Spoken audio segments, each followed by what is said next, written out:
Welcome back to my channel MD Mim lifestyle.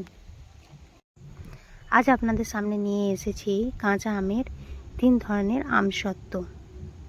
যেহেতু এখন কাঁচা আমের সময় ভরপুরভাবে কাঁচা আম পাওয়া যাচ্ছে, আর কিছুদিন পর কাঁচা আম আর পাওয়া যাবে না, তাই কাঁচা আম শেষ হয়ে যাওয়ার আগে এই আমসত্ত্ব রেসিপিগুলো একবার হলেও ট্রাই করে দেখুন।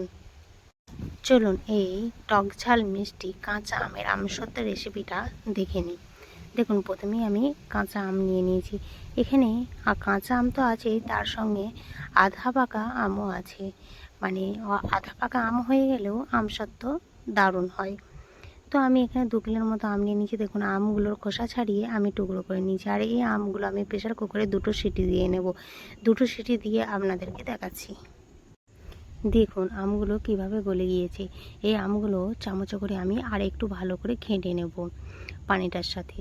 এখানে দেখুন আমি প্রেসার কুকারে সিটি দিয়েছি বলে আমগুলো কিন্তু একেবারে গলে গিয়েছে। যদি আমি এটা সিদ্ধ করতাম তো অনেকটা সময় লাগতো। প্রেসার কুকারে দেওয়ার জন্য আমার চটজলদি হয়ে গেছে। দেখুন এখানে আমি ভালো করে চামচ দিয়ে ঘেঁটে নিয়েছি। এরপরে এইটাকে আমি একটা ছাঁকনি দিয়ে ছেঁকে নেব। পুরো আমটাকেই আমি ছেঁকে নেব। তো এখানে আমি সবটা ছাঁকছি না, কিছুটা ছেঁকে আমি এক ধরনের আমসত্ত্ব আগে বানিয়ে নেব। তো দেখুন আমার যতটাই আমসত্ত্বটা বানাতে প্রয়োজন আমটা, ততটাই আমি ছাঁকনি দিয়ে ছেঁকে নিয়েছি।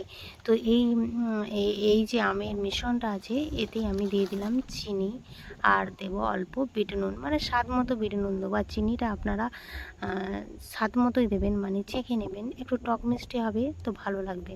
আর এখানে আমি এটা মিষ্টি আমসত্ত্বটা বানিয়ে নিচ্ছি। এরপরে আমি অন্য আমসত্ত্বগুলো আমি আপনাদেরকে কীভাবে বানাবো দেখিয়ে নেবো। তো আমি বিট নুন আর চিনি দিয়ে গ্যাসটা অন করে কড়াইটা বসিয়ে দিলাম। তো আমি এভাবে আস্তে আস্তে নাড়তে থাকবো।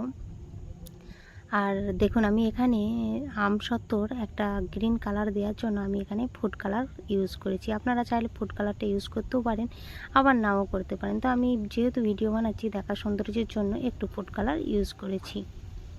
এবার আমি দিয়ে নিচ্ছি চাট মশলা।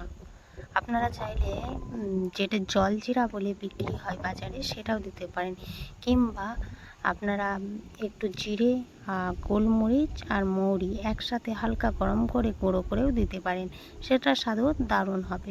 তো এইভাবে আমরা বেশ কিছুক্ষণ আমের মিশ্রণটাকে ঘন করে নেব। দেখুন আপনারা দেখলেই বুঝতে পারবেন কতটা ঘন হয়েছে। তো এরপরে আমি নামিয়ে নিয়েছি। দেখুন এখানে আমি একটা স্টিলের প্লেট নিয়েছি। এই স্টিলের প্লেটটা আমি সর্ষের তেল আগে মাখিয়ে নিয়েছি, নইলে আমসত্ত্বটা উঠতে চাইবে না। এরপরে আমের যে মিশ্রণটা আছে এই মিশ্রণটা আমি এই প্লেটের ওপরে দিয়ে নেব। তবে এই যে আমসত্ত্বটা হবে এটা একটু মোটা আমসত্ত্ব হবে। এটা রোদে দেওয়ার কোনো ঝামেলা নাই, জাস্ট ফ্যানের মধ্যে রেখে দিলেই কিছুক্ষণ 1-2 ঘন্টা রেখে দেওয়ার পরে সেট হয়ে যায়।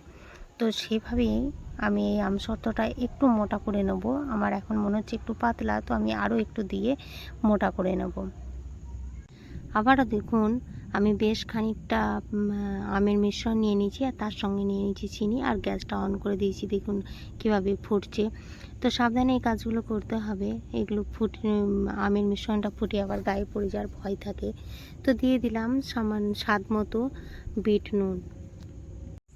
আগের মতোই আমরা রান্না করতে থাকবো বেশ কিছুক্ষণ। তো এখানে আমি ফুড কালার ইউজ করছি না, আর এটা আমি রোদে শুকনো করে আমসত্ত্বটা বানাবো, আর ফুড কালারটাও ইউজ করব না। এবারে আমরা এখানে দিয়ে দিলাম একটু চাট মশলা। তো একইভাবে চাট মশলা না থাকলে আপনারা জলজিরা দিতে পারেন, নয়তো মৌরি, জিরে আর গোলমরিচকে হালকা করে গরম করে গুঁড়ো করে দিয়ে দিতে পারেন, সেটা স্বাদও খুব সুন্দর হবে। তো এভাবে আমরা আস্তে আস্তে নাড়তে থাকবো। আর দেখুন এই যে বাবলসগুলো উঠছে, এইগুলো যখন মোটাভাবে উঠবে তখন কিন্তু বুঝতে হবে যে এর মধ্যে কোনো পানি নাই। তো এরপরে দিয়ে দিলাম আমি চিলি ফ্লেক্স। আমি এটা একটু হালকা একটু ঝাল ঝাল বানাচ্ছি, তার জন্য দিয়ে দিলাম চিলি ফ্লেক্স। তো এভাবে আমি নাড়তে থাকবো। আর যখন খুবই দেখবো মোটা মোটা উঠছে বাবলসগুলো, তার মানে বুঝে নিতে হবে আমাদেরকে যে এর মধ্যে কোনো ধরনের পানি নাই, তখন আমাদের আমসত্ত্বটা রেডি হয়ে যাবে। তো এভাবে আমরা আমসত্ত্বগুলো রেডি করে নেব। এবারে আমি গ্যাস অফ করে এটাকে হালকা একটু ঠান্ডা হতে দেবো। তারপরে আমি একটা প্লেটে, যেভাবে আগে আমি প্লেটে সর্ষের তেল মাখিয়ে আমসত্ত্বটা ঢেলে দিয়েছিলাম, ঠিক সেভাবেই পাতলা পাতলা করে দিয়ে 2 দিন আমি রোদে শুকিয়ে নিচ্ছি। আমার আমসত্ত্বটা শুকোতে দুদিন সময় লেগেছে। আপনাদের যে দুদিন সময় লাগবে তা নয়। রোদের যদি প্রচণ্ড তাপ থাকে তাহলে দুদিনের কমও লাগতে পারে, আবার দুদিনের বেশিও লাগতে পারে, রোদের তাপের উপর নির্ভর করে। দেখুন, আমি যে সবুজ আমসত্ত্বটা বানিয়েছিলাম তা থেকে কিছুটা মিশ্রণ আমি রেখে দিয়েছিলাম, যাতে আমি একটু ঝালঝাল করে বানাতে পারি। ঝালঝাল আমসত্ত্বটা আমার বেশ পছন্দের, তাতে আমি অল্প একটু চিলি ফ্লেক্স দিয়ে অন্য একটা প্লেটে আমি সেট করতে দিয়েছিলাম। দেখুন, সেটাকে আমি একটু কেটে আপনাদেরকে দেখিয়ে নিচ্ছি। দেখুন কতটা সুন্দর আমসত্ত্বটা হয়েছে, আর খেতেও দারুণ টেস্টি। এভাবে আমসত্ত্ব বানিয়ে সারা বছর কিন্তু সংরক্ষণ করে রাখা যায়। নর্মালভাবেই বহুদিন থাকে, আর সারা বছর কাঁচা আমের একটা টেস্ট পাওয়া যায়। আমসত্ত্বের মধ্যেও তো কাঁচা আমের টেস্টটা আমরা পেতে পারি।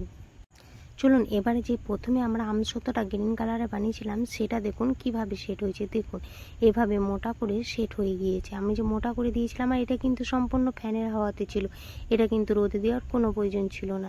এই দুটো সবুজ রঙের যে আমসত্ত্ব আছে, এই দুটো আমসত্ত্বই কিন্তু ফ্যানের হাওয়াতে আমি রেখে দিয়েছিলাম। তো তারপরে দেখুন কতটা সুন্দরভাবে সেট হয়েছে। এটা দেখুন পিস পিস করে কেটে আমি আপনাদের দেখাচ্ছি কতটা সুন্দর হয়েছে। এটা কিন্তু পুরোপুরি মিষ্টি, এর মধ্যে কোনো ঝাল নাই। তো বাচ্চাদের জন্য কিন্তু খুবই ভালো লাগবে এই আমসত্ত্বটা, আর সকলেই তো এই আমসত্ত্বটা খেতে পারেন। তো চলুন আমি যেটা রোদেতে শুকিয়ে আমসত্ত্ব বানিয়েছি সেটাও আপনাদেরকে একটু দেখিয়ে দিই। দেখুন আমি যে এই প্লেটেই রোদেতে আমি শুকিয়ে নিয়েছি, আর দেখুন চারিধারটা আগে আমরা ছুরি দিয়ে কেটে নিচ্ছি, তারপরে দেখবেন হাতে করে আস্তে আস্তে টান দিলেই এই আমসত্ত্বটা সুন্দরভাবে উঠে যাবে। যেখানটা একটু আটকাবে সেখানটা ছুরি দিয়ে একটু হালকা করে উস্কে নেবেন, দেখবেন আমসত্ত্বটা পুরোপুরি উঠে যাবে। দেখুন আমি এভাবে লম্বা করে রোল করে নিলাম। রোল করার পর ছোট ছোট টুকরো করে কেটে রাখবো। আপনারা চাইলে ফ্রিজেও কিন্তু এই আমসত্ত্বটা রেখে দিতে পারেন, 1 বছরের উপরও থাকবে। আমার গত বছরের আমসত্ত্ব এখনও আছে।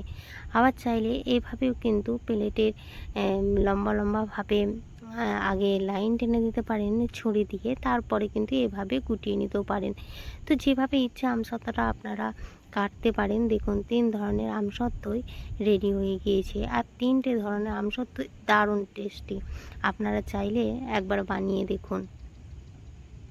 আমার ভিডিওটা যদি একটুও ভালো লাগে তাহলে লাইক, কমেন্ট অ্যান্ড শেয়ার করে দেবেন, আর সাবস্ক্রাইব করে পাশে থাকবেন, পাশের ঘন্টাটাও বাজিয়ে দেবেন। এরকম সহজ সহজ রেসিপি দেখার জন্য আমার চ্যানেলটা পাশে থাকুন। দেখা হবে পরবর্তী কোনো সহজ রেসিপি নিয়ে।